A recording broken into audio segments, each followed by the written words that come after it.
40 साल की पत्रकारिता, 10 से ज्यादा कोर्ट केसेस, पटना, धनबाद और रांची जैसे शहरों में पत्रकारिता ऐसी की जिससे नाम मिला विद्रोही।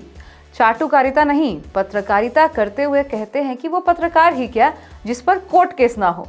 सच के साथ खड़े रहने वाले कृष्ण बिहारी मिश्र है आज हमारे साथ टीवीसी पॉडकास्ट पर।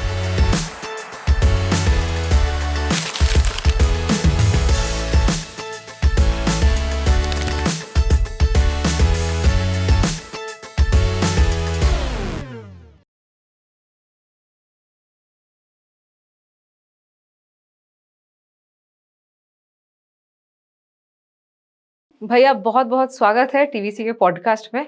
मेरी टीम तो आज सोच रही होगी, स्वागत, आपको भी प्रणाम और आपके दर्शकों को भी प्रणाम। तो मेरी टीम आज सोच रही होगी भैया इतने लेट पहले बुलाना चाहिए था भैया को। जितना हम बात पहले किए हैं, आशा करते हैं कि वो बात हम कंटिन्यू रखेंगे। और आप पत्रकार रहे हैं, 40 साल का आपका करियर रहा है। और पहले मैं बता दूं, अगर हिंदी में गलती हुई तो भूल चूक माफ, मैं क्षमा प्रार्थी हूँ पहले ही। मेरी हिंदी आपकी तरह उतनी अच्छी नहीं है। तो 40 साल का करियर रहा है और पत्रकारों के कभी कभी बहुत क्रिटिसाइज भी करते हैं आप पत्रकारों को। तो आपका करियर स्पैन जो रहा है, और आप बहुत मुखर पत्रकार भी रहे हैं और अभी भी मुखरता से फेसबुक में लिखते भी हैं। तो इतना सच बोलने का क्या है? क्यों इतना सच बोलना है? क्यों सच नहीं बोलना चाहिए? नहीं बोलना चाहिए, लेकिन लोग कहते हैं आजकल कलयुग में कि बहुत नाप तोल के सच बोलना चाहिए। काहे को नापना, काहे को तोलना? सच भी नापने और तौलने की चीज है। अरे सत्य तो सत्य है। सत्य को अगर प्रतिष्ठित करना है और अगर हम सही मायने में जीना चाहते हैं तो हमें सत्य की तरफ तो बढ़ना ही पड़ेगा। और अगर हम सत्य की तरफ नहीं जाते हैं और असत्य का रास्ता अपनाते हैं तो हम तो अपने जीवन पर वो लेप लगा ही रहे हैं। हम अपनी आने वाली पीढ़ियों पर भी लेप लगा देंगे और वो लेप ऐसा होगा कि ऐसा चिपकेगा कि हम कहीं के नहीं रहेंगे। ये तो हमारी पर डिपेंड्स करता है। तो दुनिया में जितने भी लोग हैं वही अमर हैं, उनका जीवन सार्थक हुआ है जिन्होंने सत्य को प्रतिष्ठित किया है या सत्य का अनुसरण किया है। जिसने भी सत्य का अनुसरण नहीं किया वो गया काम से। ये तो आपके ऊपर है ना कि आपने सत्य को समझने की कोशिश की या नहीं की। हमने समझने की कोशिश की। हमारे माता पिता, हमारे जो टीचर रहे, हमारे जो गुरु रहे, और वर्तमान में मैं जहाँ से जुड़ा हूँ, जिस योगदा सत्संग से जुड़ा हूँ, उनकी भी बहुत बड़ी कृपा है हमारे ऊपर। तो सभी तो हमें यही कहते हैं सत्य का अनुसरण करो। तो मैं क्यों नहीं सत्य को पकड़े रहूं? और सत्य को छोड़ने में नुकसान थोड़ी है। सत्य ही तो मार्ग बताता है। दुनिया में मैं फिर कह रहा हूं कि दुनिया में जितने भी महान लोग हुए हैं सभी ने सत्य का अनुसरण किया है। यहाँ तक कि यक्ष ने युधिष्ठिर से पूछा, क्या पूछा? कह जीवती। तो युधिष्ठिर ने कहा कीर्ति यस्य स जीवति, जिसकी कीर्ति है वही जीवित रहता है। तो किसकी कीर्ति जीवित रहती है? तो उसी की कीर्ति जीवित रहती है जो सत्य का अनुसरण करता है। और मैं किसी से घृणा नहीं करता, मैं किसी का विरोध नहीं करता। मैं क्यों किसी से घृणा करूं? मैं किसी का क्या विरोध करूं? मैं सिर्फ लिखता हूं। अगर उस लिखने से अगर किसी को दिक्कतें होती है तो उसे वो दिक्कत होनी चाहिए, क्योंकि जब तक उसे दिक्कत नहीं होगी उस दिक्कत को वो पहचानेगा नहीं। और जब तक वो पहचानेगा नहीं, अपने में सुधार लाएगा नहीं, तो जो सुधार लाते हैं वो ठीक हो जाते हैं। जो नहीं सुधार करते वो हमारे ऊपर केस ठोकते हैं। और जब वो केस ठोकते तो केस को मैं देखता हूँ, बहुत अच्छे ढंग से देखता हूँ। तो आप तो वो पत्रकार है विद्रोही 24 में, आप इतना लिखते हैं। अच्छे नेता भी पढ़ते हैं, बहुत लोग पढ़ते हैं और बहुत सत्य लिखते हैं। और मुझे लगता है, जैसे हम बात कर रहे थे, सबसे ज्यादा केस आप पर भी है। और आपने ये भी बोला कि वो पत्रकार ही क्या जिस पे केस ना हो। तो इस बात को आप कहाँ तक मानते हैं? आजकल तो सब पीआर कर रहा है। नहीं, करना चाहिए। हर आदमी का जीने का अपना अलग अलग ढंग है। जंगल में शेर भी होता है, लोमड़ी भी, जंगल में टाइगर भी होता है और जंगल में सियार भी होते हैं। सबको जीने का अधिकार है। तो उसी तरह समाज में नाना प्रकार के जीव हैं। उस जीव को देख करके आप आनंद लीजिए, बस दूसरा कुछ मत करिए। हाँ, आप क्या कर रहे हैं उस पर ज़्यादा ध्यान दीजिए। जैसे आपने कहा कि आप जो है ऐसा कैसे लिख लेते हैं, तो मैंने कहा ना, ये प्रेरणा पहले से हमको मिल गई है। मैं किसी से डरता थोड़ी हूँ, और डरना ही था तो मैं पत्रकार क्यों बना।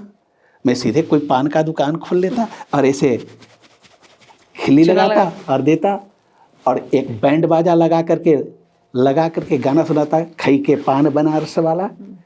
तो भाई पत्रकार हो तो पत्रकार होना ही चाहिए। और रही बात केस होने की, तो भाई वो पत्रकार क्या कि जिस पर केस ना हो। अगर आप सत्य का अन्वेषण करेंगे तो किसी न किसी को तो दिक्कत आप पहुंचा रहे हैं ना। तो उस जिसको आप दिक्कत पहुंचा रहे हैं, तो वो जितनी उसकी ताकत है, वो तो अपनी ताकत का तो आजमाइश करेगा। आप तो पत्रकार हैं, आपके पास तो उतनी ताकत है नहीं, लेकिन आप डर जाते हैं। डरिए मत, क्योंकि आपके साथ सत्य है। सत्य कभी पराजित नहीं हो सकता। मैंने अपने जीवन में 60 साल का हो चुका हूं, मैं कहीं पराजय का मुख नहीं देखा हूं। फ्रॉम बिहार टू झारखंड भाया राजस्थान पत्रकारिता किया हूं। कई लोगों ने केस किए, झुका नहीं हूं, मैं झुकता नहीं हूं। क्यों? क्योंकि मैं सत्य पर आता हूं। हमारे पास पैकेट ढूंढिएगा ना तो एक भी पैसा नहीं मिलेगा। मैं विद्रोही 24 चलाता हूं। मैं किसी के पास नहीं गया हूं कि तुम मुझे मदद करो। मैं किसी के पास मदद के लिए जाऊं, हाथ फैलाऊं, तो मैं तो वहीं मर गया। रही मन वे नर मर चुके जे कछु मांगर जाही, और उनके पहले वे मुए जिन मुख से बोलत ना। ये मैं नहीं बोलता, रहीम कह रहे हैं। तो भाई मैं दूसरे को भी क्यों मारूं? क्योंकि रहीम तो ये भी करे कि वो पहले मर गए जिनके मुख से ना निकल गया, तो इसलिए मैं वो भी जीवित रहें, मैं भी जीवित रहूं। मैं किसी के पास नहीं जाऊंगा। परेशानी आएंगी, देखा जाएगा। जब तक दुनिया रहेगी चलेगा, जब तक हमको ईश्वर दुनिया को दिखाएगा, मैं सत्य का अनुसरण करते लिखते रहूँ। लेकिन वही जो हम लोग कहते हैं ना, सत्य परेशान हो सकता है, पराजित नहीं। लेकिन आजकल के पत्रकारों का मानना है कि अगर थोड़ा मटेरियलिस्टिक सक्सेस नहीं मिले तो उसे फिर सक्सेस नहीं कहा जाता है। अच्छा, ये कौन महानुभाव के वचन? ये लोग बोलते हैं इन जनरल। ये कौन लोग बोलते हैं? वो तो जीना ही नहीं चाहते।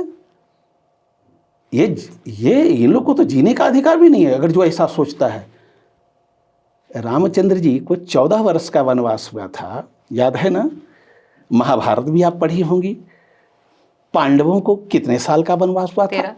13 साल का, और एक अज्ञात। एक अज्ञात में सा। क्या उनको जो है सुख नहीं चाहिए था? क्या उनको परमानंद नहीं चाहिए था? लेकिन उन्होंने क्या किया कि उन्होंने दुख को अपनाया और अपने जीवन को क्या किया? सार्थक बनाया ना। आज आप अपने बेटे का नाम क्या रखिएगा? रावण रखिएगा क्या? राम ही रखिएगा ना। क्यों? मर्यादा पुरुषोत्तम है, उन्होंने जीने की कला सिखाई। क्यों भाई, राम क्यों रखना चाहती है? राम का तो पूरा जिंदगी ही कष्ट में बीता, कभी उनको सुख प्राप्त नहीं हुआ, फिर भी आप अपने बेटे को राम ही बनाना चाहती है। क्यों भाई? कृष्ण, उनका भी जीवन देख लीजिए, हमेशा लड़ाई झगड़े में ही बीता, बहुत कम ही जो है प्रेम में है। पूरा महाभारत उन्होंने करवा दिया। बेचारा अर्जुन लड़ना भी नहीं चाहता था, कुरुक्षेत्र में श्रीमद् भगवद गीता का संदेश दिया, उसको जबरदस्ती लड़वा दिया, लड़ो। फिर भी आप, हर माँ अपने बेटे को कृष्ण ही नाम रखती है, क्यों नहीं दुर्योधन रख देती है या दुशासन रख देती है? और उसके बाद तो बहुत सारे सुख के साधन थे। क्योंकि यह भारत है, भारत त्याग के लिए जाना जाता है। भारत सुख का उपभोग करने के लिए नहीं जानता। भारत गांधी के लिए जाना जाता है। भारत अडानी या अंबानी के लिए नहीं जाना जाता है, हमेशा याद रखिएगा। अडानी अंबानी भी जरूरी है, ऐसी बात नहीं कि नहीं जरूरी है। देश को आर्थिक रूप से मजबूत करने के लिए ऐसे लोगों की भी जरूरत है। परंतु जहां प्रतिमा स्थापित करने की बात होगी, अडानी अंबानी जैसे लोग हमारे आदर्श नहीं हो सकते। हमारे आदर्श गांधी होंगे, लाल बहादुर शास्त्री होंगे, ऐसे ही लोग होंगे। तो सत्य की हम लोग बात कर रहे हैं, लेकिन पत्रकारिता कितना इवॉल्व हुआ है। अब 40 साल में बहुत चेंज भी हुआ है। आज भी आप देख रहे थे 80s 90s में आप बिहार में रहे हैं, बहुत पीक टाइम था तब वहाँ के पॉलिटिक्स का, जो रूल तब कर रहे थे। तो इवॉल्व कितना हुआ है पत्रकारिता, आप कैसे देखते हैं उसे? हमको तो लगता है कि पत्रकारिता एकदम सही जगह जा रही है, कहीं सही कोई जगह जा रही गड़बड़ है। एकदम कहीं कोई गड़बड़ नहीं है। गड़बड़ी यही हुई है कि कुछ गंदे लोग थोड़ा ज्यादा बढ़ गए हैं। टेक 20 चलेगा, जैसे खटमल मच्छर बढ़ जाते हैं वो भी खत्म हो जाएंगे। बस सत्य प्रतिष्ठित हो जाने दीजिए। हर अब मालूम है सूर्य ग्रहण चंद्र ग्रहण लगता है ना, तो जब सूर्य ग्रहण होता है तो अंधेरा छा जाता है, चंद्र ग्रहण भी लगता है तो कुछ खास समय के लिए अंधेरा छा, तो ये ग्रहण पीरियड है। अभी कब से कुछ आपको लगा कि ये ग्रहण पीरियड लगा है? जब से कुछ खास जगहों पर ऐसे लोग आ गए जिनको केवल धन चाहिए। ये जो धन पशु आ गए ना, उन्हीं के कारण ऐसा हुआ है। चिंता मत करिए, मैं फिर कर रहा हूं, ये भारत है। एक दिन ऐसी आंधी चलेगी कि सब लोग उड़ जाएंगे। लेकिन आप धन को खराब मानते हैं क्या? क्यों धन क्यों न कमाए एक पत्रकार? नहीं, मैं धन को कहाँ खराब माना। अगर तो धन क्या को वो खराब बैलेंस नहीं, कैसे नहीं, करेंगे? नहीं, धन को अगर मैं खराब मानता तो मैं तो अभी थोड़ी देर पहले बोला हूँ कि अडानी अंबानी जैसे लोग भी हमारे यहाँ चाहिए। मैं धन को क्यों खराब हूँ? हमारे यहाँ पुरुषार्थ में धन भी आता है भाई। धर्मार्थ काम मोक्षाणाम। धर्म अर्थ जरूरी है, परंतु कैसा अर्थ? कैसा अर्थ? अनीतिपूर्वक, कुटिलता पूर्वक, किसी को मारकर, किसी को नोचकर, किसी को बर्बाद कर। अगर ऐसा धन आता है तो आप समझ लीजिए कभी तरक्की नहीं करिएगा।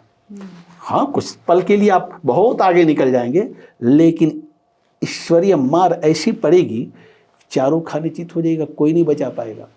और कोई चाहेंगे भी बचाने वाले, कुछ नहीं बचा। हमारे पास एक से एक स्टोरी है जो आपको मैं सुनाऊंगा, लेकिन इसी पर अगर एक एक स्टोरी सुनाऊं तो 1 घंटा इसी पर लग पार हो जाएगा। हाँ? हाँ, लेकिन जिन लोगों की हम बात कर रहे हैं, आप लिखते भी हैं, तो उन लोगों को खराब नहीं लगता है? अरे भैया, मैं तो कह रहा हूं कि आपको खराब लगनी चाहिए भी। एक बात बताइए, आप रसगुल्ला खाती हैं तो रसगुल्ले में क्या खटास रहता है कि मिठास रहता है? अगर थोड़ा सा भी खटास लेगा तो रसगुल्ला फेंक दीजिएगा, कहेगा ये इसका मतलब एक्सपायर हो गया, खराब हो गया है ना। तो मैं लिख ही रहा हूं आपको खराब लगने के लिए, आपको लगना चाहिए, क्योंकि जब तक आपको लगेगा नहीं, आप अपने आप में सुधार नहीं करिएगा। तो 2 तरह के लोग हैं, कुछ सुधरते हैं और कुछ लोग हम ही को सुधारने की कोशिश करते हैं। तो जो सुधर जाते हैं वो बेहतर स्थिति में हैं, जो हम ही को सुधारने में लगे रहते हैं उनको मैं बताता हूं कि मैं क्या हूं, अंत में वो भी परास्त होते हैं, आते हैं हमारी शरण में, मैं उन्हें क्षमा कर देता हूं, क्योंकि हमारा लक्ष्य कभी भी वो नहीं रहा जो उनका लक्ष्य रहा है। आपको मैं बताता हूं, मैं चाहता तो मानहानि का मुकदमा ठोक सकता था। एक सरकार ने हमारे ऊपर केस किया था, आपको भी पता है, नाम नहीं लेना चाहिए। लोगों ने कहा कि मानहानि का मुकदमा ठोकिया। मैं कहा, अरे महामूर्ख, पैसे के लिए कृष्ण बिहारी मिश्र थोड़ी पैदा दिया है। अगर पैसा ही मांगना होगा तो मैं अपने गुरुजी से कहूंगा कि गुरुजी पैसा दे दीजिए, गुरुजी तो आराम से पैसा हमको दे देंगे। ये हमारा काम नहीं है। ठीक है, रोटी के लिए हमें धन चाहिए, मैं जाऊंगा कोई बनिया की दुकान में जाकर के कहूंगा मैं तुम्हें रामायण की कहानी सुना रहा हूं, तुमको बहुत भला हो जाएगा, हमको आटा दे दो, वो दे देगा? नहीं देगा ना, उसके लिए धन चाहिए। परंतु फिर मैं वही कह रहा हूं, कैसा धन? ये किसी का पांव दबाकर, ये मतलब चरणोदक पीकर, किसी राजनीतिज्ञ का, उस तो फिर तो जीवन बेकार है। भाई अपना पुरुषार्थ तो जगाओ। पुरुषार्थ मतलब समझती है ना? बहुत लोगों को नहीं समझ, जो हम डिस्कस कर रहे थे, पुरुषार्थ को पुरुषों से तुलना किया जाता है, बस पुरुषार्थ एक नेचर होता है, क्वालिटी होता है। पुरुषार्थ का अगर कोई पुरुष से तुलना करता है तो वो महामूर्ख है। पुरुषार्थ का मतलब मैं बता देता हूं आपको बढ़िया से। पुरुषार्थ का मतलब क्या होता है? ग्वालियर नाम सुना है जी? वहाँ ग्वालियर के महाराजा भी थे, और वही ग्वालियर में महारानी लक्ष्मीबाई भी थी, और सुभद्रा कुमारी चौहान कविता लिखती हैं लक्ष्मीबाई पर, आपने भी सुना होगा। और वो क्या बोलती हैं? अंग्रेजों के मित्र सिंधिया ने छोड़ी राजधानी थी, खूब लड़ी मर्दानी, वो तो झांसी वाली रानी थी। कमाल है। सुभद्रा कुमारी चौहान जो खुद ही राजपूत समुदाय से आती थी, और उन्होंने अपने ही ग्वालियर के महाराजा के खिलाफ वो जो है कविता गढ़ रही हैं और महारानी लक्ष्मीबाई को कह रही हैं कि वो पुरुषार्थ से भरी हुई महिला थी। तो यह होता है पुरुषार्थ का अर्थ। महारानी लक्ष्मीबाई वीरगति को प्राप्त हुई। आप बताइए, ग्वालियर नरेश का नाम रखिएगा अपने बच्चे का? नहीं, नाम रखिएगा तो लक्ष्मीबाई ही रखिएगा। अब कहानी भी सुनाना होगा तो किसकी कहानी सुनाइएगा? लक्ष्मीबाई का कहानी सुनाइएगा। बताइएगा, मनु कैसे छोटी थी तो हाथी पर बैठने के लिए वो जो है जिद करने लगी, और जब बोला गया उसे कि नहीं तुम हाथी पर नहीं चढ़ सकती, तुम्हारे किस्मत में हाथी नहीं, उसके पिता उसके रिश्तेदारों ने कहा, तो कहा कि मेरे क्या बात करते हो, मेरे किस्मत में 10-10 हाथी है। और जब बड़ी हुई तो सचमुच में उसके 10-10 हाथी हुए। तो ये होता है पुरुषार्थ का अर्थ। मैं तो देख रहा हूं कि यहां पर वर्तमान में पुरुषार्थ की कमी है हमारे देश में। हर क्षेत्र में चले जाइए और पत्रकारिता में तो पुरुषार्थ है ही नहीं। और यही कारण है कि जो आपने कहा था, मैं तो देखा हूं यहीं पर कि एक अखबार वाला, उसका प्रधान संपादक अखबार का बंडल लेकर के जाता है मुख्यमंत्री के पास, कहता है कि देखिए मैंने आपके पक्ष में इतना बढ़िया बढ़िया लिखा, इतना बढ़िया बढ़िया लिखा। अरे भाई, ये तुम्हारा काम है? उसके लिए तो सूचना एवं जनसंपर्क विभाग बना ही हुआ है, उसके अधिकारी हैं, वो तो दिखाते ही होंगे माननीय मुख्यमंत्री जी को। तुम काहे लेकर के बंडल लेकर के गए? इसका मतलब है कि तुम्हारे अंदर कुछ खोट था। ये तुम्हारा काम नहीं है। तुम्हारा काम है कुर्सी पर बैठ करके जिस अखबार में काम करते वहां ये देखना कि क्या गलत है क्या सही है, सही चीजें जाए। मैंने इसी रांची में देखा है, एक आईएएस अफसर थे सुखदेव सिंह, जो एक चैम्बर में जाते हैं प्रधान संपादक के और कहते हैं अखबार पटक करके कि बताओ ये किसने लिखा है और जुर्रत कैसे हो गई। वो प्रधान संपादक चूं नहीं बोल सका। आई सैल्यूट उस आईएएस सुखदेव सिंह को, जिनकी इतनी ताकत थी कि प्रधान संपादक के चैम्बर में जाकर के इस प्रकार से बात कही। ये किस्सा जो मैं बता रहा हूं गलत नहीं है, मैंने अपनी आंखों से देखा। तो पुरुषार्थ की कमी है क्यों?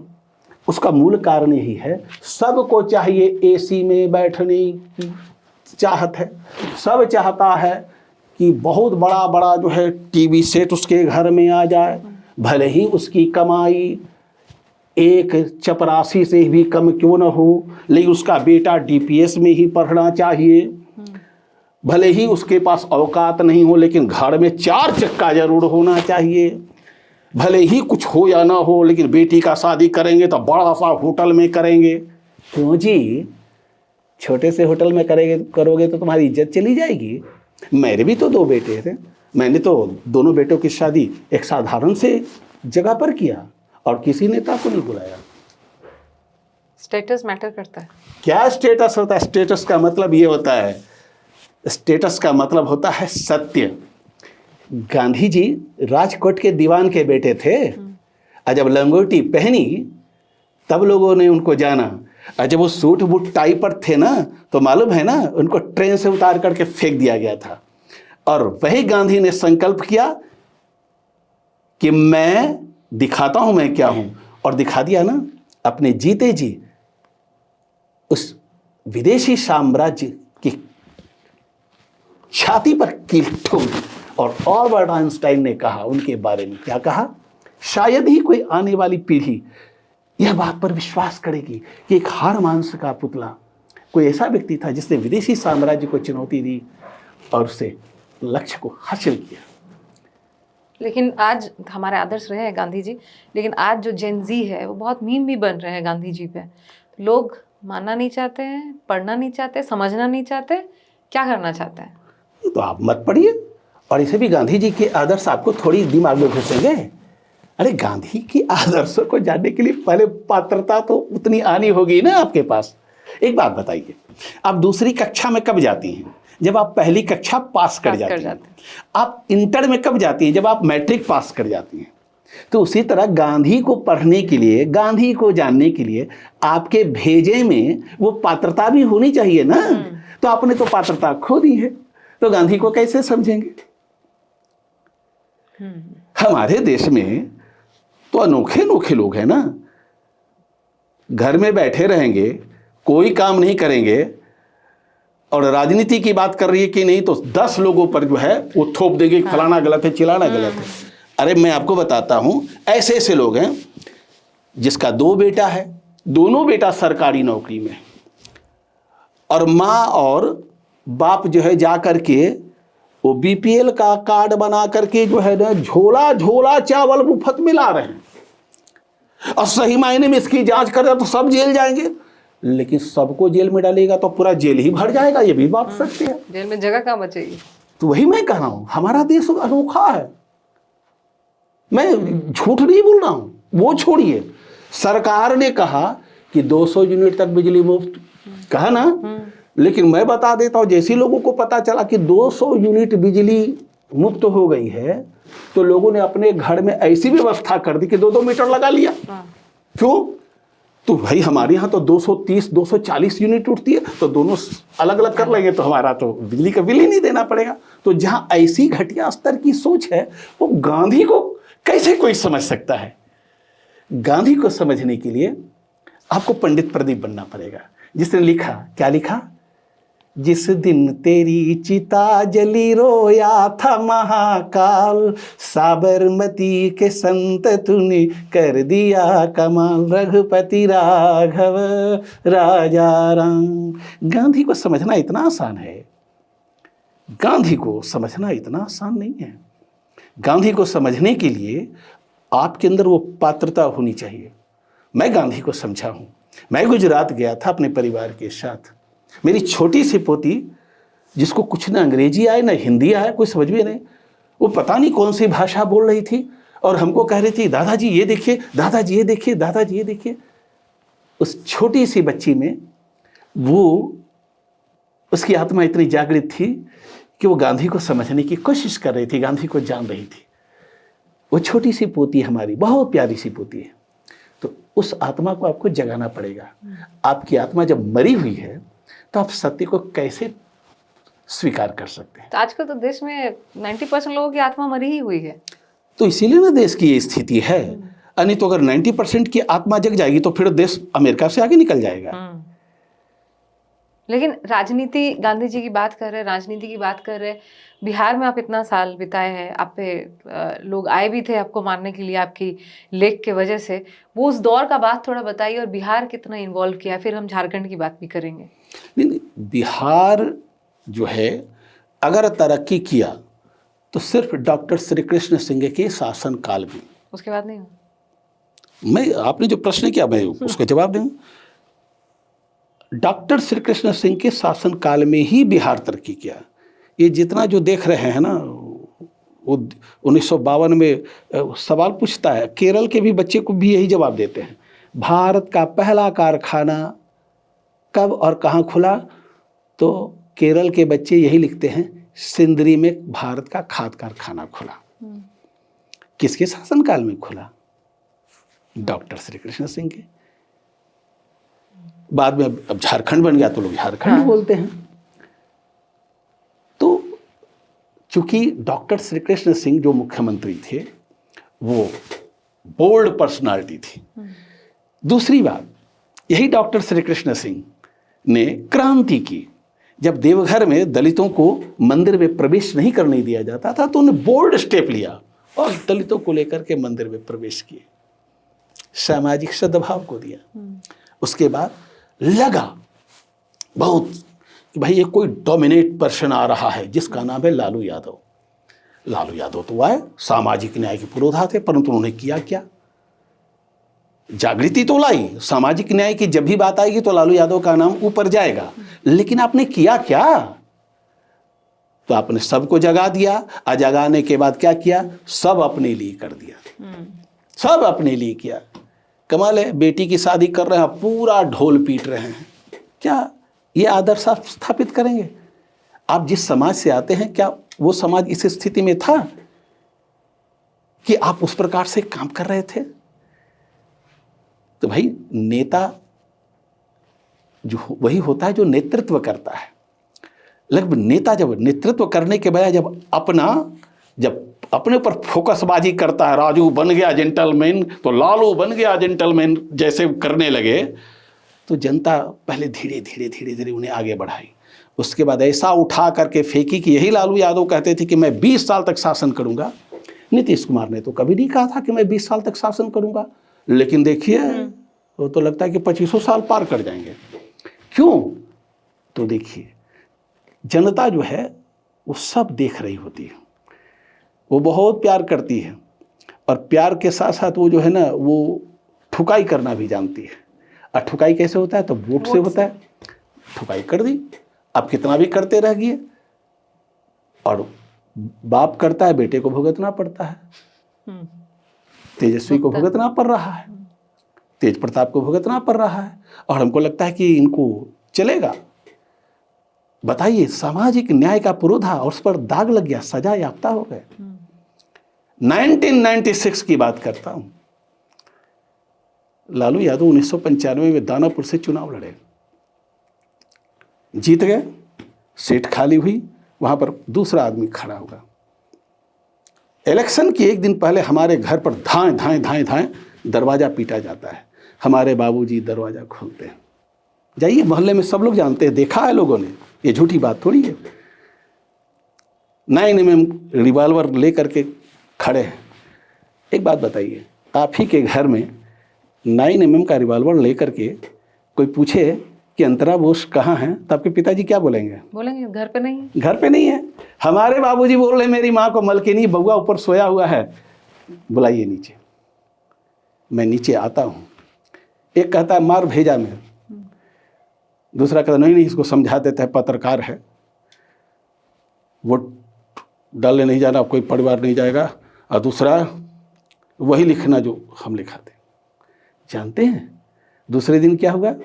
हमारे बाबूजी बोलते हैं मलकिनी, हमारी माँ को मलकिनी बोलते थे, बहू सब तैयार हो गई। हाँ, हम लोग वोट डालने गए, वोट डाला, और देखा क्या कि दोपहर होते होते फिर दानापुर में इतना बढ़िया से बूथ कब्जा हुआ कि मत पूछिए। नतीजा क्या हुआ? दानापुर विधानसभा का चुनाव रद्द हो गया। कहने का तात्पर्य है लोग डराएंगे, ये आपके ऊपर डिपेंड्स करता है कि आप डरना चाहते हैं या नहीं। हम लोग डरने वाले आदमी नहीं हैं, हम लोग ईश्वर को मानने वाले हैं। हम लोग तो रामचरितमानस की उस चौपाई को अपने माइंड में बैठा रखा है, उस दोहे को माइंड में बैठा रखा है, जिसमें तुलसीदास ने वशिष्ठ के द्वारा भरत और शत्रुघ्न को सुनाया। क्या? सुनो भरत भावी प्रबल, बिलखी कहे मुनिनाथ, लाभ हानि जीवन मरण, जस अपजस विधिहात। ये यश, ये अपयश, ये लाभ हानि जीवन मरण तो ईश्वर के अधीन। ये कौन मारेगा हमको? हमें कोई नहीं मार सकता। और जिस दिन ईश्वर चाहेगा कि तुम आ जाओ मेरे पास, तो मैं जाकर के उनके में विलीन हो जाऊंगा। ठीक उसी तरह जैसे श्रीमद् भगवद गीता में भगवान कृष्ण ने कहा, मेरे पास सबको आना है, और जो मेरे पास आता है मैं उसे अपने आप पे विलीन कर लेता हूँ, तो मुझे विलीन होना है। तो डर किस बात की? तो ये थी बिहार की स्थिति। अगर कोई जंगल राज कहता है बिहार में लालू यादव के शासनकाल में, तो गलत नहीं कहता। मैं तो जंगल राज का सबसे बड़ा उदाहरण हूँ, जो मैं भुक्तभोगी हूँ।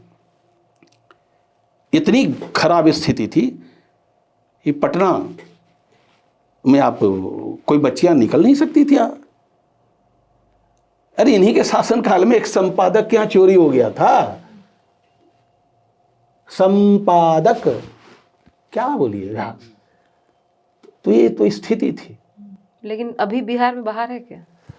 अभी भी बिहार में, लेकिन उससे तो बेहतर स्थिति है। बिहार में बाहर नहीं है, मैं मानता हूं। अब तो कल ही देखा कि नीतीश कुमार एक बच्ची का जो है नकाब जो है इसे कर रहे थे। ये अच्छी बात नहीं, ये बहुत छिछोरापन है। तो कहने का तात्पर्य हमारा यह है कि उससे तो बेहतर है ना।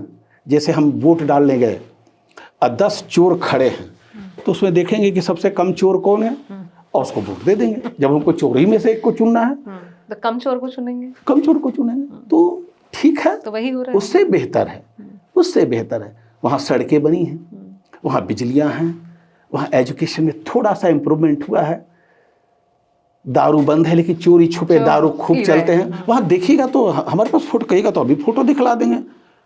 वो पुल के नीचे आराम से लोग लुढ़के हुए रहते हैं। पूछे एक आदमी से, ये कौन लुढ़का हुआ है? तो पी के लुढ़का हुआ है। तो भाई आखिर कहाँ से आता है वो? इसका मतलब कि चुपके आप पीजिए। और कभी कभी अखबार में आ जाता है कि जहरीली शराब पीने से इतने लोग मरे, बिहार की सुर्खियाँ बन जाती है। और उस खबरों को भी हमारे अखबार के लोग बड़ी प्रेम से दबाने की कोशिश करते हैं, ताकि कहीं नीतीश जी नाराज न हो जाए और उनके अखबार में विज्ञापन रूपी जो है धन है वो कम न हो जाए। और यही तो जरूरी है ना। हाँ, अरे भाई जरूरी है तो इसका मतलब क्या संस्कार भी बेच दोगे, सत्य भी बेच दोगे? तो मैंने फिर कहा ना, तो फिर पान का दुकान खोलो। काहे का पत्रकार हो? काहे बोलते हो कि तुम पत्रकार हो? पत्रकार हो तो सत्य बोलो, चाहे उसके लिए तुम्हें फांसी ही क्यों ना लग जाए। लोग फांसी लगाना नहीं चाहते आजकल, एंजॉय करना चाहते लाइफ। तो करो एंजॉय। मरी हुई कौमें, मरी हुई समुदाय, मरी हुई समाज प्रगति नहीं करता, वो क्रांति नहीं करता, वो बर्बाद हो जाता है। एक चीज बताइए, क्रांति की बात से, जब लास्ट ईयर जब झारखंड में इलेक्शंस थे, जब मैं रिपोर्ट कर रही थी, तब तक रिपोर्टिंग चल रही थी, तो मैंने कुछ लोगों से बात की धरातल पटमदा पुटका साइड में। कुछ महिलाएं थी गांव की और कुछ लोग थे, मतलब मेन थे। महिलाओं ने कहा हम उन्हें वोट देंगे जो हमारे अकाउंट में पैसा भेजेगा। मर्दों ने कहा जो मटन भात और हड़िया पिलाएगा उसको वोट देना है। एंड वो बहुत अपफ्रंट थे। मुझे उस दिन लगा कि देश में लोगों को शायद विकास नहीं चाहिए, उन्हें चाहिए अकाउंट में पैसा महीना महीना, और जो दारू और हड़िया जो इजीली मिल जाता है उसमें। सच में क्या लोगों को विकास नहीं चाहिए और सब किस टेंजेंट में है? अब आप बताइए, आप पूछी थी किससे? गांव के लोगों से। गांव के लोगों से आपने नहीं पूछा, हम बताते आप किससे पूछा। हमने कभी जिंदगी में, या चलिए वो छोड़िए जिंदगी, कभी आप एक ऐसे बच्चे को देखिए जिसने कभी रसगुल्ला खाया ही नहीं हो? हाँ, गांव में बहुत। कैसे खाते हैं? सीधे रसगुल्ला नहीं खाते हैं, नहीं, वो रसगुल्ला लेंगे तो काट काट करके धीरे धीरे खाएंगे। पहली बार खा रहे हैं, आनंद लेते हैं उसका। एक आदमी को पिस्ता मिला, कभी पिस्ता खाया ही नहीं था, दांत में लगाया, सीधे खाया, और पिस्ता वाला ऊपर जो था कट से ने उसके दांत को भी प्रभावित कर दिया। बाद में पता चला कि नहीं, उसको तोड़ करके उसके ऊपर के परते को हटा करके बीच वाला जो था वो खाया जाता है। आप बात किससे कर रही हैं? देखिए, जिसके घर में कुछ भी नहीं है उसको अगर 3,000 रुपया मिलता है, काफी मायने रखता है, काफी मायने रखता है। विकास तो उसे भी चाहिए। सुनिए ना, उससे भी विकास होता है। अब जैसे मान लिया जो एक आदर्श माँ है, उसके बच्चे हैं, 3,000 रुपये का क्या करेगी? वो अपना साड़ी खरीद लेगी? नहीं, वो अपने बच्चे का शर्ट पैंट खरीदेगी, या उसको जो आवश्यकता होगा वो खरीदेगी। ये 3,000 रुपया काफ़ी मायने रखता है, बशर्ते कि वो जो सड़क बनाने के लिए जो योजनाएं चलती है, और वो सड़क के नाम पर कमीशन जो है अधिकारी और बड़े बड़े पदाधिकारी और बड़े बड़े नेता उस पर खा जाते हैं, उससे कहीं बेहतर मैं उस विकास को मानता हूँ। आप सड़क बनाने के नाम पर, आप पुल बनाने के नाम पर बड़ा बड़ा घोटाला करके खा जाओ, और वो जो 3,000 रुपया जिसको मिला है उस पर आप राजनीति करिए और कहिए कि इससे विकास अवरुद्ध होता है, ये गड़बड़ बात है। अब हड़िया की बात आई, ये हड़िया पीना अच्छी बात नहीं है, तो उसके लिए भी टाइम लगेगा, उनको जगाना पड़ेगा, उनको बताना पड़ेगा कि इस हड़िया ने तुम्हें कहाँ से कहाँ तक लाकर पटका है। मैं अभी हाल ही में शिबू सोरेन जी का देहांत हुआ था, तो मैं नेमरा गया था। नेमरा ऐसा जगह है कि मत पूछिए, वहाँ गया तो मैं देख करके हैरान रह गया। और मैं सोचा कि आज तो बहुत डेवलप हो गया है मीडिया, उस वक्त तो डेवलप नहीं था मीडिया। ये शिबू सोरेन इतने आकाश में कैसे पहुँच गए? लोग दिशम गुरु कैसे हो गए?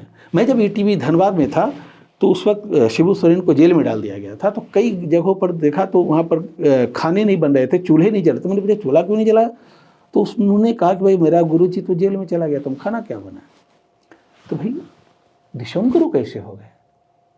अब आप उनसे उनके बारे में कहिएगा कि वो उनके ऊपर भी जो है जेल गए सरकार बचाने में, तो भाई आप उनसे ये पूछ रहे हैं तो आप उनसे भी पूछेंगे ना। बहुत बड़े पार्टी के राष्ट्रीय अध्यक्ष भी जो है नोट गिनते पकड़ाए हैं।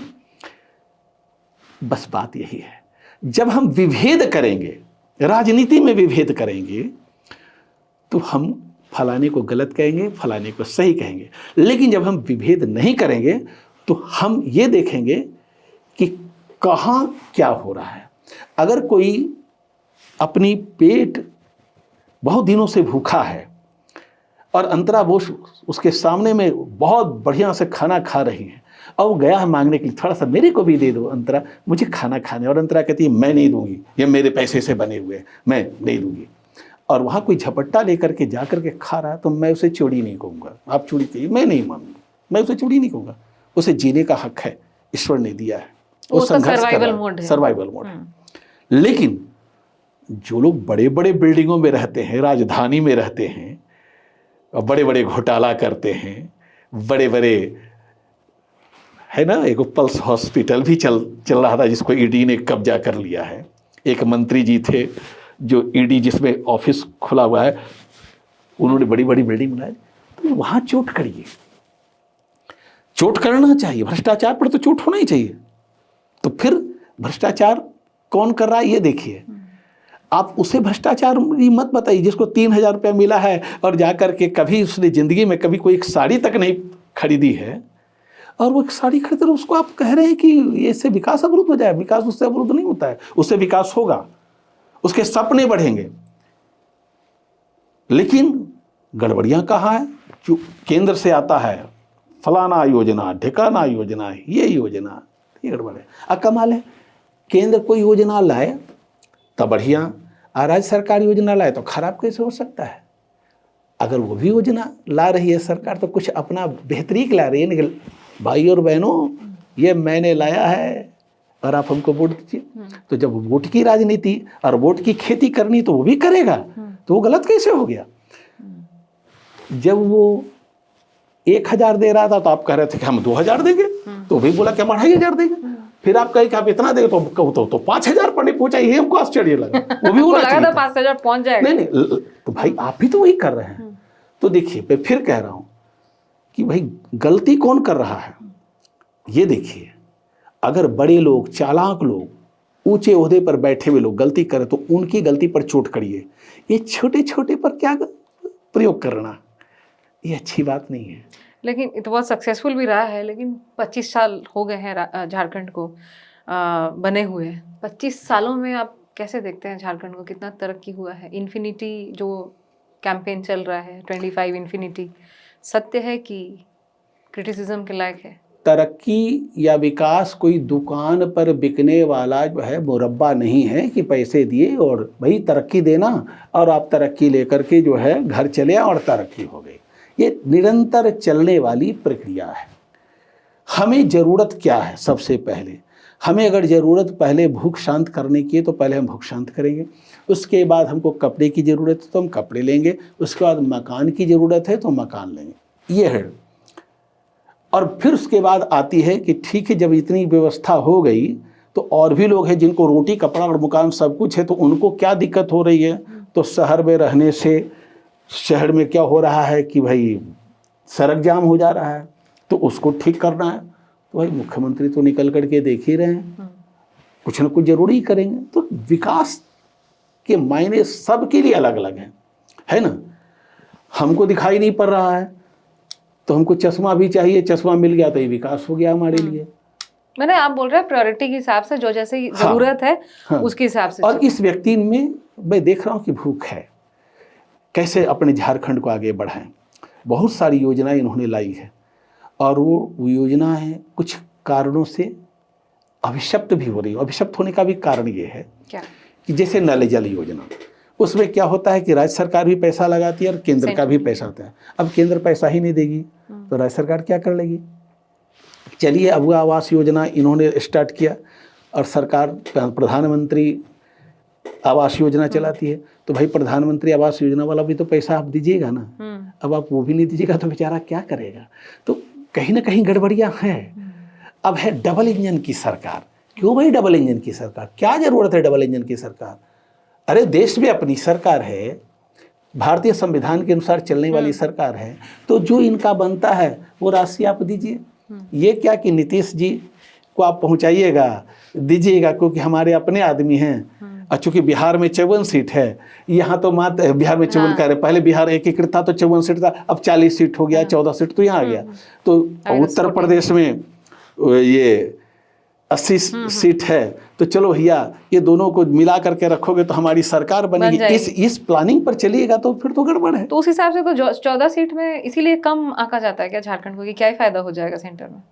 अगर महाराष्ट्र में चुनाव हो और झारखंड में एक साथ चुनाव हो तो हम कौन चुनेंगे? महाराष्ट्र चुनेंगे। हाँ, चुना भी है इन्होंने। हाँ, तो ये राजनीति है, और राजनीति नंबर का गेम है। ये राजनीति जो है ना, बड़े बड़े लोग खेलते हैं, और उस राजनीति को केवी मिश्रा बहुत अच्छे ढंग से समझता है।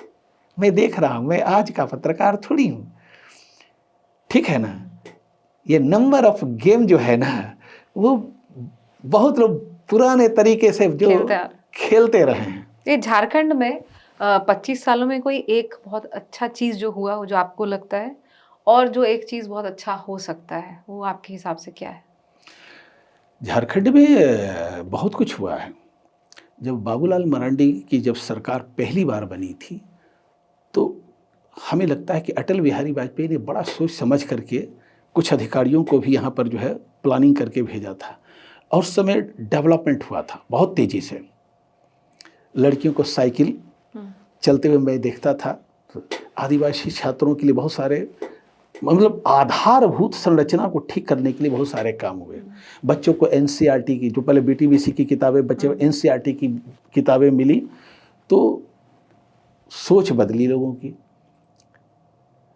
अभी भी हमसे कोई पूछे बाबूलाल मरांडी का कार्यकाल कैसा रहा, तो मैं कहूँगा कि बहुत अच्छा कार्यकाल था, लेकिन उस कार्यकाल पर पता नहीं किसकी नज़र लग गई, भ्रष्टाचारियों की, वो सरकार गिर गई, और उसके बाद से ये फिर झारखंड खड़ा नहीं हुआ। अभी भी आपको लगता है खड़ा नहीं हुआ? नहीं, अभी अभी अभी अभी अभी लग रहा है कि खड़ा हुआ है।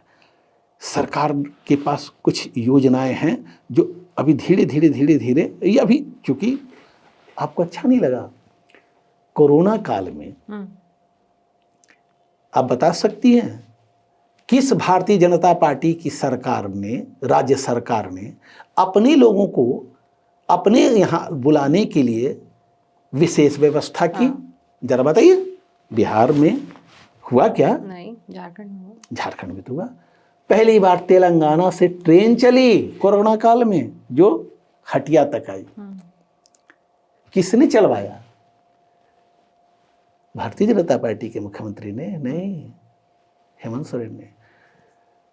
कोरोना काल में सारे थाना को होटल बना दिया गया, याद है अंतरा जी? किसने बनाया? भारतीय जनता पार्टी की सरकार ने, नहीं, हेमंत की सरकार ने। और उस होटल में, यानी थाना, जो जहां जाने से लोग कतराते थे, अभी भी लोग कतराते हैं, कोई शरीफ आदमी थाना नहीं जाना चाहता है, नहीं जाना चाहता, लेकिन वहां पर ने देखा कि सब लोग जा रहे हैं, आराम से खाना खा रहे हैं, चावल दाल सब्जी मिल रहा है। यहां तक कि लद्दाख से स्पेशल विमान से इस व्यक्ति ने बुलवा लिया हवाई चप्पल पहनने वाले मजदूरों को। कहीं पर भी प्रवासी मजदूर झारखंड में थे, सबको ससम्मान बुलाया। और सबसे बड़ी आश्चर्य की बात, उस कोरोना काल में एक भी व्यक्ति नहीं मरा भूख से। ये सबसे बड़ी उपलब्धि थी इस सरकार की। किस सरकार की? हेमंत सरकार की। हो सकता है कि लोगों को लगेगा कि केवी मिश्रा बोल रहा है कि प्रचार कर रहे हैं, नहीं, जो सत्य है उसको तो स्वीकार करना पड़ेगा। आप मानते हैं कि हेमंत जी पीपल्स लीडर हैं? हमारे बनने से थोड़ी हुआ, हमारे बोलने से थोड़ी, वो तो आदमी है ही, अब वो आदमी बना हुआ है तब ना। पहले और वर्तमान में सीटें उनकी बढ़ी भाई, अभी उनके पास 56 सीटें हैं। सारे के सारे भी हाल ही में जो चुनाव हुआ घाटशिला में, चंपई सोरेन वहां उनके बेटे खड़े थे, काहे नहीं जीत गए? बड़े नेता हैं उस इलाके के। हेमंत सोरेन तो उस इलाके के बड़े नेता नहीं है, क्यों नहीं जिता पाए? मुख्यमंत्री जरा जोड़िए पूर्व के थे, बाबूलाल मरांडी, चंपाई सोरेन, रघुवर दास, अर्जुन मुंडा, मधु कोड़ा, और उस पर से जितने भी यहाँ के विधायक और पदाधिकारी थे सब लोग घाटशिला में मौजूद थे, फिर भी हार गए, भारी मतों से हार गए, पिछली बार से भी ज्यादा वोटों से हार गए। क्यों हार गए? उसका मूल कारण है कि लोगों ने हेमंत सोरेन को स्वीकार किया है और हेमंत सोरेन ने एक अच्छी सरकार देने की कोशिश की है। राजनीति में तो विपक्ष का काम ही है सरकार पर दोषारोपण करना, तो हमारे विचार से सबसे अच्छी काम जो आपने पूछा, तो कोरोना काल में हेमंत सोरेन ने जो की, इतिहास बना दिया। भारत के किसी राज्य का कोई मुख्यमंत्री ने वैसा काम नहीं किया जो हेमंत सोरेन ने किया। आई सैल्यूट दिस मैन, सबसे बढ़िया काम। यानी पूरा विश्व कोरोना काल में जो है कैसे अपनी को सरवाइव कर सके, इसके लिए वो नाना प्रकार के प्लानिंग कर रहे थे। लेकिन इस व्यक्ति ने ये नहीं पूछा कि तुम गुजराती हो, तुम मराठी हो, तुम कहाँ से आए हो, तुम फलाना हो ढिकाना, ये नहीं पूछा। जाओ थाना में खाना बन रहा है, खाओ आराम से। कोई भूख से नहीं मरा। मैंने देखा कि असम से एक बंदा जो है आया था, रुक गया, वो आराम से खाना खाता था और स्टेशन पर जाकर के सो जाता था। तो पूछे क्या जी कोई दिक्कत तो नहीं है, लेकिन दिक्कत यही है कि अपने परिवार से नहीं मिल पा रहे हैं, लेकिन खाना में बहुत बढ़िया व्यवस्था है, यहाँ बहुत बढ़िया व्यवस्था है। और कहाँ व्यवस्था थी जरा बताइए? इतने बड़े बड़े सेठ, धन्ना सेठ, भारतीय जनता पार्टी, फलाना कौन कौन पार्टी के लोग, किसने जो है धर्मशाला खुलवा दिया था? इन्होंने किया। तो मानना पड़ेगा कि सबसे अच्छा काम था। और आपने दूसरा पूछा कि क्या होना चाहिए, उसका सुंदर उदाहरण है। पहले राजा लोग क्या करता था, चेहरा छुपा करके मोहल्ले में घुमा करता था और लोगों की राय सुनता था कि राजा के बारे में क्या चीज की राय है, और जो होता था कमी थे उसको पूरा करने को। हमको 2 दिन पहले वो चीजें हेमंत सोरेन में देखी, वो सड़कों पर निकले बिना किसी तामझाम के। अगर दिल में सच्चाई है, सफाई है और जनता के प्रति प्रेम है, और इन्होंने जो लेकर के चलने की कोशिश की है, अगर ये मूर्त रूप में आ गया तो झारखंड को आगे बढ़ने से कोई रोक नहीं सकता, कोई सरकार नहीं रोक सकती। बस यहाँ पर एक ही चीज़ की कमी है कि जनता के प्रति लोग ईमानदार बने, नेता ईमानदार बने, चाहे कोई पार्टी का हो, चाहे भाजपा का हो, चाहे जेएमएम का हो, चाहे कांग्रेस का हो। सही बात यह है, ईमानदार नहीं है। ये कांग्रेस वाले भी जो है ना कि कम चतुर खिलाड़ी नहीं है। ये जेएमएम को परेशानी में डालने के लिए कोई ऐसा काम नहीं है जो छोड़ रहे हैं, कर रहे हैं। लेकिन जनता सब देख रही है, वो उठाकर पटकना जानती है। हो सकता है कि अगर ये हरकत रही तो पूरा का पूरा बहुमत दे दे जेएमएम को, लो जाओ चलाओ बढ़िया से। तो यही चीज है। लेकिन जब भैया जब लोग निकलते हैं, मोदी जी भी कभी मेट्रो में सवार करते हैं, सीएम भी जा रहे हैं, तो लोग कहते हैं कि पीआर स्टंट है and they don't mean it. फिर वही बात होती है, पीआर आजकल बहुत मैटर करता है। लोग कहेंगे, लोगों का काम है कहना, छोड़ो, है ना? ये गाना सुना है ना? तो देखिए, हर आदमी के पास अलग अलग चश्मा है, कोई जरूरी नहीं कि जो आप देख रहे वो हम देख रहे हैं। दोनों एक ही चीज देखने लगे तो फिर बड़ी the difference between Antara Bose and के बी मिश्रा। हम जो देखते हैं इसीलिए हम विद्रोही 24.com है, और बाकी जो पत्रकार लोग जो देखते हैं इसीलिए वो प्रभात खबर, हिंदुस्तान, फलाना ढिकाना ये है ना? तो ये जान लीजिए, जिसको जो बोलना है बोलते रहिए। जो आदमी काम करने वाला है काम करेगा, रुक नहीं सकता। और जनता जो है बहुत बढ़िया निर्णय लेती है। अब कितना भी, प्रधानमंत्री तो बहुत लोकप्रिय हैं, क्यों नहीं झारखंड में लोकप्रिय हो गए, क्यों नहीं उनको सीटें बढ़ गई। अमित शाह जी तो बहुत लोकप्रिय हैं, अब गुजरात में तो एकदम धराम धराम राम राम होता है भाई। यहाँ कोई धराम से काई नहीं गिर गए। क्यों गिर गए? तो उसका मूल कारण यही है कि जनता जो है ना सबको देखती है, बढ़िया से देखती है कि कौन उसके लिए क्या किया है, क्या कर रहा है। तो राजनीति में पुरुषार्थ की कमी है कि पुरुषार्थ है भारत की राजनीति में? भारत की राजनीति में पुरुषार्थ तो है। हम्म, अगर पुरुषार्थ नहीं होता तो ट्रंप साहब तो बोले थे, क्या बोले थे कि भारत का इकोनॉमिकल जो है डेड है। तो जब हम डेड है तो हम डेवलप क्यों कर रहे हैं? आपने तो टैरिफ लगा दिया, उसके बावजूद भी हम खड़े क्यों हैं? पुरुषार्थ तो है। पुरुषार्थ है तब ना अयोध्या में राम मंदिर बनकर तैयार है। पुरुषार्थ क्यों नहीं है? पुरुषार्थ है तब ना हम घर में घुस करके बतला रहे हैं कि पहले वाला भारत नहीं रहा, कि तुम आ जाते थे ना संसद तक, अब हम तुम्हारे बहावलपुर तक पहुंचेंगे। पुरुषार्थ तो है। पुरुषार्थ तो दिखलाया हमने तुर्की को भी कि तुम्हारा भी जो है ना वो ड्रोन है ना उठा के पटक देंगे। तुर्की की भी हालत हमने खराब कर रखी है। वहां भूकंप आया था तो हमने भोजन भी भेजा था, व्यवस्था किया था, लेकिन तुम्हारे अंदर तो शर्म और हया है नहीं, तो तुमने आंख दिखाने की कोशिश की।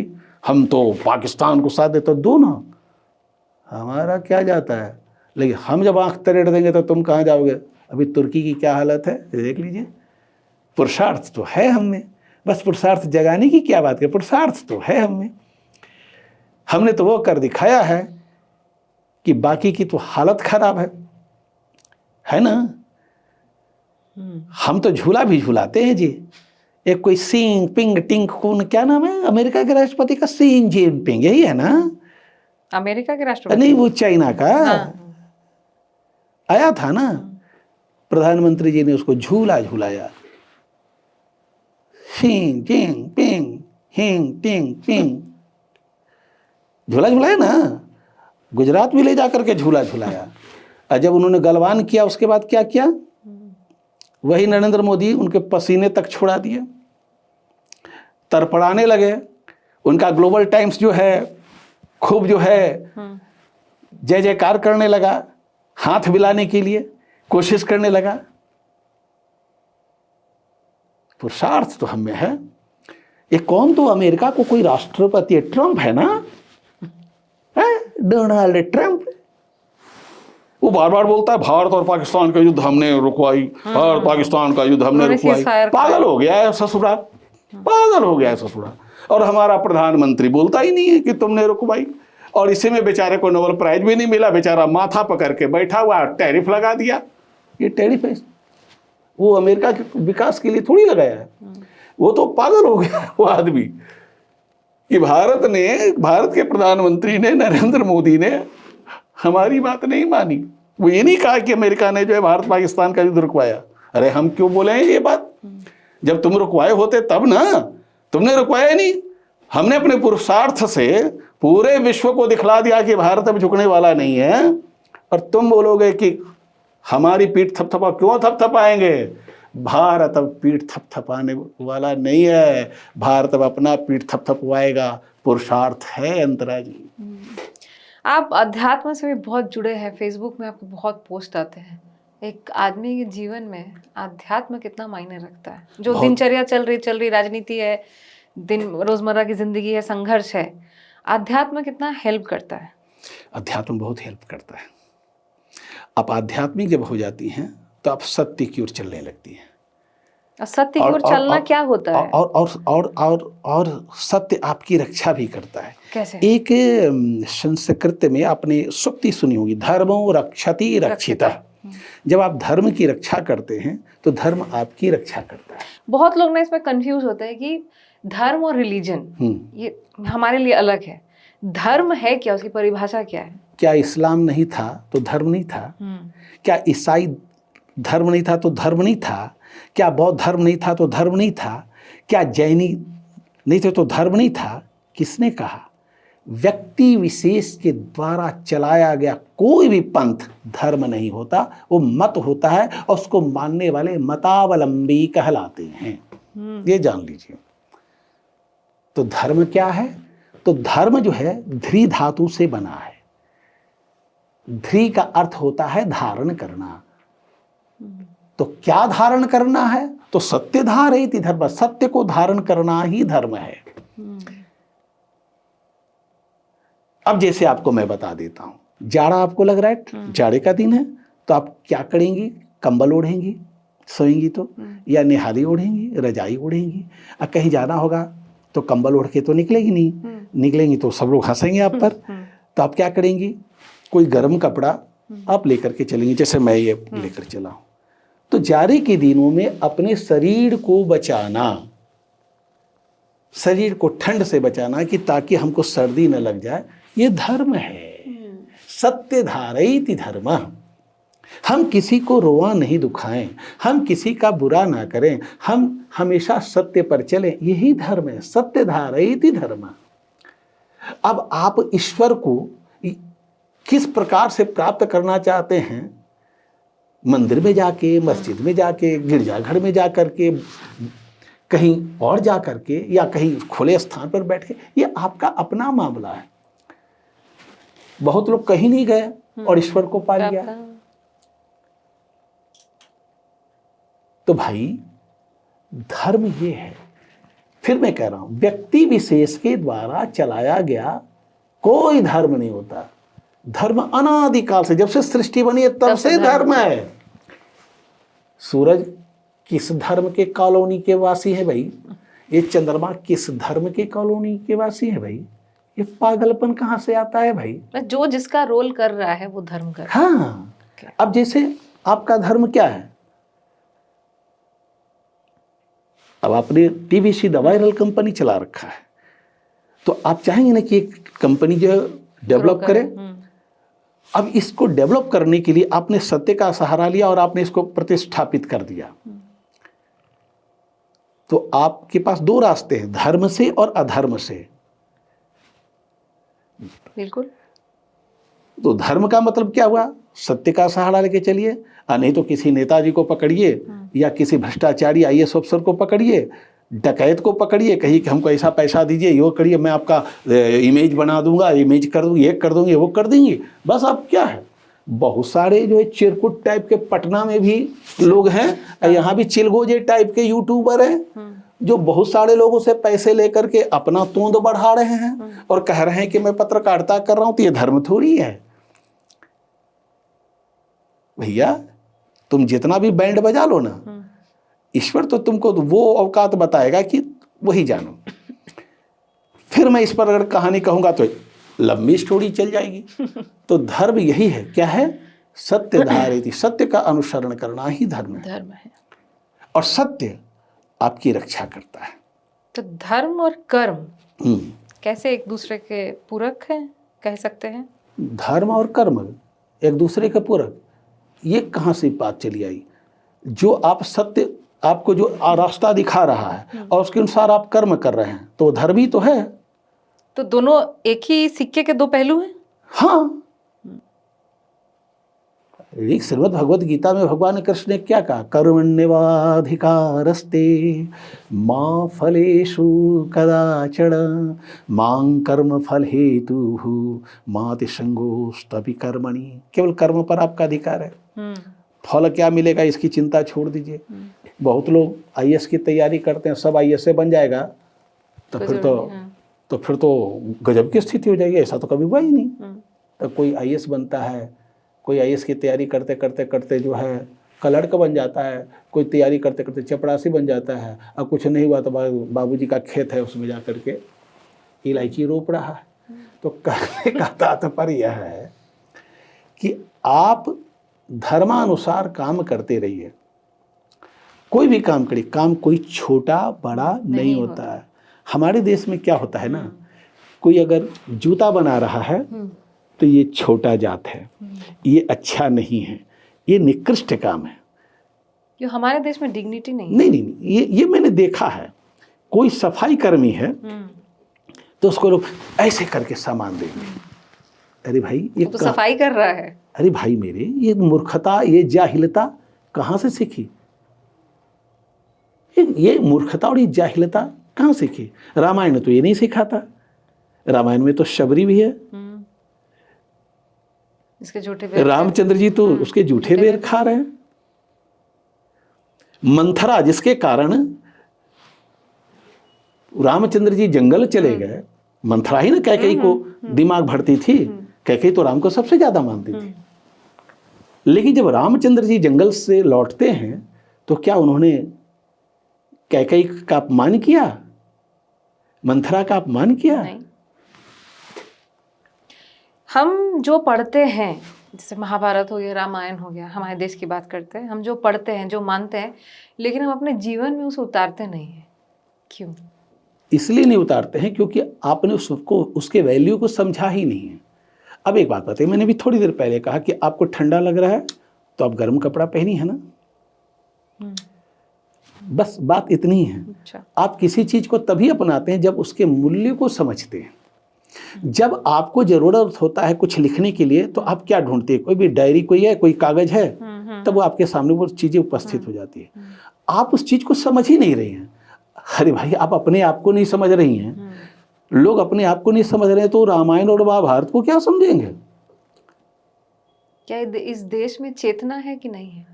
चेतना है ना, चेतना है तब ना इतनी बड़ी बड़ी बिल्डिंगें खड़ी हो रही हैं। तो चेतना में जो हमें सिखाया गया है, जो वैल्यूज हमारे हैं, उस चेतना में वो क्यों नहीं हम लोग रियलाइज कर पा तो रहे? आपकी सरकार ने तो धर्मनिरपेक्षता जो है पढ़ा दी है। अरे भाई, रामायण पढ़ाएंगे तो हिंदू धर्म का प्रचार हो जाएगा, महाभारत पढ़ाएंगे तो हिंदू धर्म का प्रचार हो जाएगा, गीता पढ़ाएंगे तो हिंदू धर्म का प्रचार हो जाएगा। तो पढ़ाओगे क्या बे? साइंस। तो साइंस पढ़ाकर भी क्या होगा जब तुम आदमी नहीं बने? एक बात बताइए, आप कुत्ता घर में लाइए, बहुत लोग डॉग लवर हैं ना, हाँ आप ही हैं, तो कुत्ता को लाएंगे तो कुत्ता को आप क्या करते हैं? ट्रेनिंग देती हैं ना, प्रशिक्षण देती है ना, तब ना कुत्ता जो है आपके हाव भाव को समझ करके आपके पास आता है। तो उसी प्रकार आपने बच्चा पैदा कर दिया और उसको ट्रेनिंग नहीं दीजिएगा तो बच्चा लंपट ही ना बनेगा। तो ट्रेनिंग कैसे दीजिएगा? संस्कार सिखा। संस्कार, तो संस्कार कहाँ से आएगा? तो संस्कार कहाँ सिखाते हैं? लोग सिर्फ स्कूल भेज देते हैं कि भैया इतना पढ़ो कि नौकरी मिल जाए और अच्छा जीवन बिताओ। तो इसीलिए तो मेरा बेटा तो ऑस्ट्रेलिया में पढ़ रहा है और मेरी एक बेटी थी वो भी जो है जर्मनी में पढ़ रही है, और इसी बीच मम्मी चली गई। अब पापा जो है फोन कर, बेटा मम्मी तुम्हारी चली गई, जल्दी से आ जाओ। अच्छा पापा मैं देखता हूँ। पापा फोन रख रहे, अब बेटा जो है बगल में फ़ोन कर रहा है, ऐसा है कि मैं आपके अकाउंट में जो है ना वो 5,000 रुपया भेज दे रहा हूँ और मम्मी मर गई है, वो सब ठीक ठाक कर दीजिए, बाकी पैसा कुछ होगा तो फिर बोलेगा मैं बैठा हूँ और पापा को देख लीजिएगा थोड़ा, ठीक है अभी हमारे पास टाइम नहीं है। तो भाई तुम ही ने पढ़ाया है ना। मैं जयपुर में था, एक बहुत बड़े अधिकारी को देखा, बहुत बड़ी आलीशान मकान बनाया, और वो हमको बोल रहा था मिश्रा जी थोड़ा सा समय मिले तो मेरे पास आइएगा, कुछ बात करेंगे। मैं क्यों जाऊं जी, मैं पटना का रहने वाला, मैं तुम्हारे पास क्यों जाऊं, मैं क्यों बैठूं तुम्हारे पास? तुमने तो अपने बेटे और बेटी को ऑस्ट्रेलिया और न्यूजीलैंड भेज रखा है, तो बुलाओ उसी को। तो भाई अपने बच्चे को तुमने तो नकारा बना दिया। ऑस्ट्रेलिया में रहेगा, न्यूजीलैंड में रहेगा, तभी जो है वो जी पाएगा। क्यों? भारत में तुम्हें दिक्कत हो रही है। उनको लगता है वहां पे ज्यादा पैसा मिलेगा, जीवन सेट है। तो किसने कहा कि पैसे से सुख होता है? एक बात बताइए, चलिए आपको प्यास लगेगी तो मैं पैसा दे दूंगा, पी लीजिएगा। प्यास लगेगी ना तो आपको पानी ही चाहिए, भूख लगेगी ना तो खाना ही चाहिए। पैसे से वो भूख शांत नहीं होती, ये दिमाग में निकाल लीजिए। और अकॉर्डिंग टू विवेकानंद ने एक बात कही थी जो मैं आपको बतला रहा हूं, भारत कभी मर नहीं सकता, और अगर भारत मर गया तो विश्व जीवित नहीं रह सकता। अब बताइए ये कैसे है? भारत ही जीना सिखाता है और जीने की कला सिखाता है। बाकी सब लोग के यहाँ जीने की कला कोई जानते ही नहीं है। नहीं तो आपको मैं 1 मिनट का स्टोरी सुना देता हूं, बाकी वाली स्टोरी तो ज्यादा लंबी थी। एक फिल्म है पूर्व और पश्चिम, देख लीजिएगा, मनोज कुमार वाली। उसमें जो है एक सीन आता है, मैंने मनोज कुमार जी के मुख से सुना हूं कि जब वो एक शूटिंग कर रहे थे जिसमें ओम प्रकाश को मोहन कुमार जो है धक्का मारता है और बोलता है कि तुम भागो यहाँ से, तुम बार बार हमारे पीछे पीछे क्यों आते हो। उसी समय टेम्स नदी के किनारे हरे राम राम राम हरे हरे कहते हुए लोग जा रहे थे। तो अचानक ओम प्रकाश जी के मुंह से एक बात निकल जाती है, पश्चिम चांद तक पहुंच गया, लेकिन मन की शांति के लिए वो हमारी ओर देख रहा है। मनोज कुमार ने तुरंत कट कहा कि मनोज, ओम प्रकाश जी को जो भी आपने बोला है उसको जल्दी से नोट करिए। और कहा गया कि इस ये जो है शूटिंग को जो है फिर से दोहराया जाए। मनोज कुमार कहते हैं कि ये डायलॉग हमारे पूर्व और पश्चिम में नहीं था, इसको हमने नोटेट किया। तो बोली कि आपको ये कैसे पता चला? तो जब मैं ऑल इंडिया रेडियो में काम करता था तो मैं बहुत पहले रेडियो से भी जुड़ा हुआ था, मेरी रेडियो सुनने की आदत थी। तो उसमें कार्यक्रम आता था पिटारा, उस पिटारा में बड़े बड़े कलाकार आते थे। तो उसमें एक दिन मनोज कुमार आए थे, उसमें उन्होंने ये बातें कही थी। और आज भी वही हो रहा है। एक कार्यक्रम भी चलता था जयमाला, तो उसमें भी जो है बड़े बड़े स्टार आते थे। जयमाला अमीन साहनी नहीं, जयमाला विविध भारती में आती थी। हाँ। है ना, तो संडे के दिन आती थी, तो उसमें भी बड़े बड़े कलाकार आते थे। तो जानिए, भारत है, जाके जाइए पश्चिम में बहुत सारे देशों में जो गिरजाघर है मंदिर में कन्वर्ट हो रहे हैं, पता है कि नहीं आपको? बहुत सारे और वो भी आ रही है, लोग और जाके देखिए बड़े बड़े, खुद अभी गए थे प्रधानमंत्री नरेंद्र मोदी पश्चिम के तरफ, तो देखिए वहाँ के लोग ओम स्वस्तेन इंद्रो वृद्धश्रवा स्वस्तेन पूषा विश्ववेदाः बोल रहे हैं, और प्रधानमंत्री अचंभा है। और यहाँ के लोगों को जरा बोलने के लिए तो मूर्ख की तरह हैं करेंगे। यानी हम पश्चिम की ओर भाग रहे हैं, बेटा ऑस्ट्रेलिया जर्मनी, और पश्चिम पूरब की ओर भाग रहा है। गजब की स्थिति है। आने वाले दिनों में देखिएगा आपके यहाँ क्या होगा मालूम है? पंडित जी पश्चिम से आएंगे और अंतरा बोस के घर में सत्यनारायण की कथा कराएंगे। पंडित जी को फौरन चलाना पड़ेगा। हाँ, यहाँ कोई पंडित जी बनना नहीं चाहता, पढ़ना ही नहीं चाहता। आप जरा यूट्यूब पर जाइए, उसमें सुषमा स्वराज का भाषण है संस्कृत को लेकर के, कि आने वाले समय में संस्कृत कितना डेवलप करने जा रहा है, विश्व के पश्चिम के देश कितना संस्कृत पर शोध कर रहे हैं, और हमारे यहाँ तो लोग केवल पढ़ना भी नहीं चाहते, और जो पढ़ते भी तो केवल मंत्र तक ही सीमित है, पूजा पाठ तक ही सीमित है। मंत्र को वो मंत्र तक पढ़ते हैं और मंत्र का अर्थात नहीं समझते। आश्चर्य की बात और मैं बतला दूं, पाकिस्तान का एक शहर है लाहौर, वहाँ पर भी एक विश्वविद्यालय लाहौर यूनिवर्सिटी, वहाँ पर भी मैंने सुना है कि वहाँ पर भी संस्कृत की पढ़ाई शुरू हो गई है। गीता और महाभारत में भी पढ़ाने जा रहे हैं, कुछ बच्चे उसमें रुचि लेने शुरू कर दिए।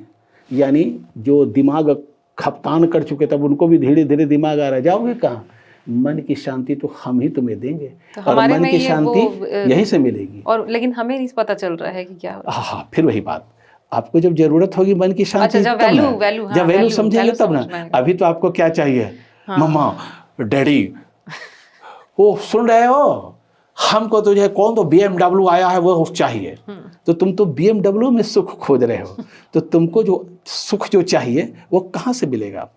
मैं आपसे एक सवाल करूं, इतना सवाल आप पूछिए, मैं आप ही से पूछती हूँ कि आनंद कितने प्रकार का होता है?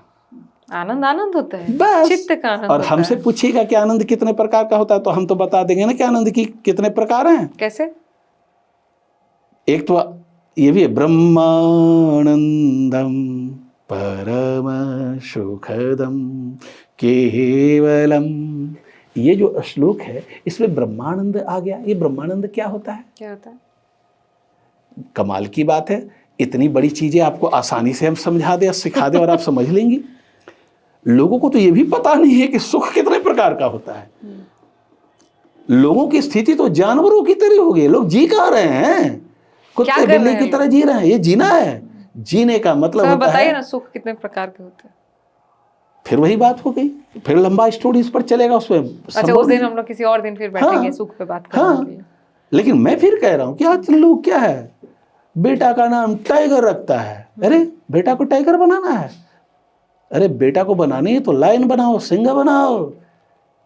सीता कहती है आर्य पुत्र सिंह पुत्र है, तो बेटा को टाइगर बनाएंगे।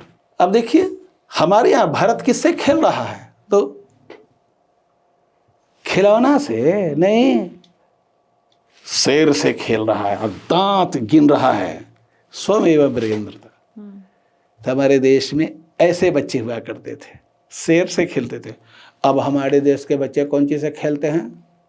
कंप्यूटर से, कंप्यूटर से फोन भी से, नहीं खोलते, फोन में कुछ नहीं खोलते, मोबाइल में लेकर के देखते हैं। अब बाद में डॉक्टर के पास जाते हैं और कहते कि मेरा बेटा को तो आंख बड़ा बड़ा हो गया। डॉक्टर बोलता है कि मोबाइल देखता है क्या?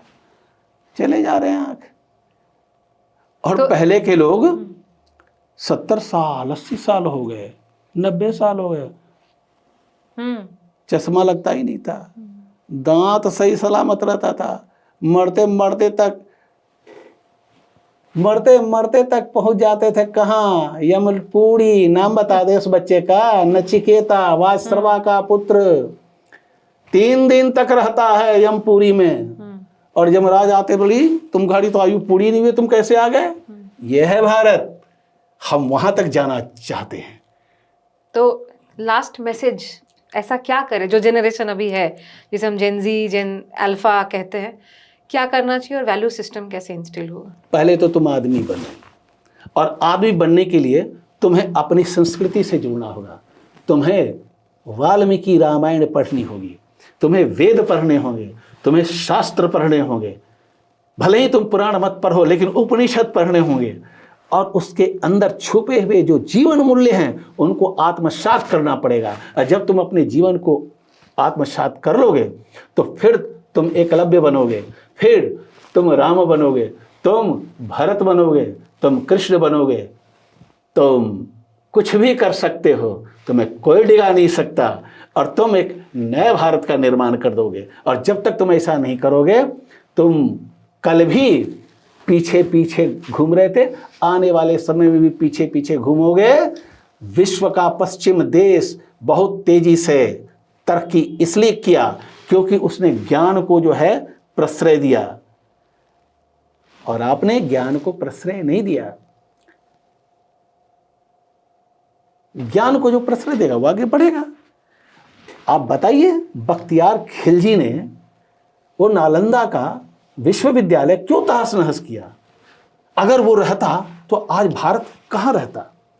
तो जिन गधों को, जिन मूर्खों को ये पता नहीं है कि ज्ञान क्या होता है, और उस ज्ञान की विश्वविद्यालय को जलाने में बहुत आनंद महसूस करते हैं, उस मूर्ख व्यक्ति से, उस मूर्ख समाज से आप क्या कल्पना कर सकते हैं? ये उदाहरण हमने दिया है। जो पश्चिमी, जो आक्रांता आए, उनको तो हमारे विश्वविद्यालय ही को नजर लगी और उसी को तबाह करने में लगे। न खुद तरक्की कर पाए, न हमें तरक्की करने दिए। अपने जो हैं सो हैं ही, हम भी उसमें आ गए और उसी को महान समझने लगे और पढ़ने लगे बाबर का बेटा का नाम हुमायूं था, हुमायूं का बेटा का नाम फलाना था, ढिकाना था, चिलाना था, और उसी में धर्मनिरपेक्षता का पाठ पढ़ करके अपना और अपनी आने वाली पीढ़ी सबको चपेट में ले लिया। तो इसीलिए मैं कहता हूँ, आप अपने देश को जानिए। आपका देश राम का है, कृष्ण का है, आपका देश गांधी का है, आपका देश लाल बहादुर शास्त्री का है, आपका देश भगत सिंह का है। इससे ज़्यादा समझने की कोई ज़रूरत नहीं है। और जब समझ लीजिएगा तो फिर भारत इतनी तेज़ी से आगे बढ़ेगा कि सबके पास पुरुषार्थ होगा, और उस पुरुषार्थ को चुनौती देने की ताकत ट्रम्प, शी जिनपिंग जैसे लोगों की नहीं होगी। ये वही लोग आंख दिखाने वाले लोग हैं जो जानते हैं कि भारतीय जो है अपने मूल्यों को नहीं पहचानते। बस हमारी दिक्कतें यही हैं। चलिए, बहुत बहुत धन्यवाद।